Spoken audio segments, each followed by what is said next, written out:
नमस्कार। हरितालिका हे व्रत हिंदू धर्मातील महिलांसाठी आणि कुमारिकांसाठी सांगितलेले एक धार्मिक व्रत आहे। भाद्रपद महिना सुरू झाला की चाहूल लागती ती गणरायाच्या आगमनाची। या महिन्यात अनेक व्रत वैकल्य केली जातात। गणेश चतुर्थीच्या एक दिवस आधी हरितालिका व्रत केले जाते। या व्रतासाठी पूजेचे साहित्य आणि त्यात पत्री याचे फार महत्त्व आहे। जाणून घेऊया या व्रताची अधिक माहिती। महत्त्व।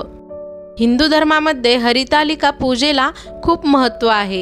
यामध्ये वाळूचे शिवलिंग करून त्याची पूजा करतात किंवा सखी आणि पार्वती यांची शिवलिंगासहित मूर्ती आणून पूजा करण्याची पद्धती प्रचलित आहे। संकल्प 16 पत्री सौभाग्य लेणी अर्पण करून नैवेद्य व आरती त्यानंतर कथा वाचन असे या पूजेचे सामान्यतः स्वरूप असते। व्रतराज या ग्रंथामध्ये या व्रताचे वर्णन आढळते। काही ठिकाणी महिला जागरण करतात, खेळ खेळतात आणि देवीची आराधना करतात आणि दुसऱ्या दिवशी उपवास सोडतात। माता पार्वती सारखाच आपल्यालाही चांगला नवरा मिळावा म्हणून कुमारिका हे व्रत करतात। हरितालिका हे व्रत सौभाग्यवती स्त्रिया पतीच्या दीर्घ आयुष्यासाठी देखील करतात। हरितालिका पूजा करताना सखे पार्वती तुला जसा इच्छित वर मिळाला तसा आम्हाला मिळू दे, अखंड सौभाग्य लाभू दे अशी प्रार्थना करून महादेवांना मनोभावे नमस्कार करावा। हरितालिकेची पौराणिक कथा आख्यायिका अशी की पर्वतराजांची कन्या पार्वती ही उपवर झाली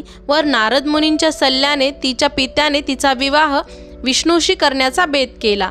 परंतु पार्वतीच्या मनात शंकराला वरण्याचे असल्याने तिने आपल्या सखींकडून पित्यास निरोप पाठविला की तुम्ही मला विष्णूच्या पदरी बांधल्यास मी प्राणत्याग करील। इतक्यावरच माता पार्वती थांबली नाही तर आपल्या सखीच्या मदतीने ती घरातून पळून गेली व शिवाचा लाभ व्हावा म्हणून एका अरण्यात जाऊन शिवलिंगाची पूजा करू लागली।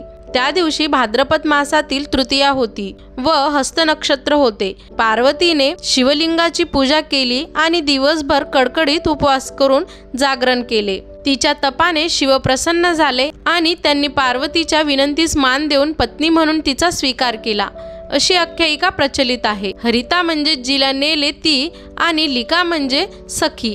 पार्वतीला शिवप्राप्तीसाठी सखी तपश्चर्येला घेऊन गेली म्हणून पार्वतीला हरितालिका असे म्हणतात। हरितालिका कथा ही भविष्य पुराणातील हरगौरी संवादात आली आहे। नमः पार्वतीपतये हर हर महादेव। अशाच नवनवीन माहितींसाठी चॅनलला नक्की लाईक, शेअर आणि सबस्क्राईब करा। धन्यवाद।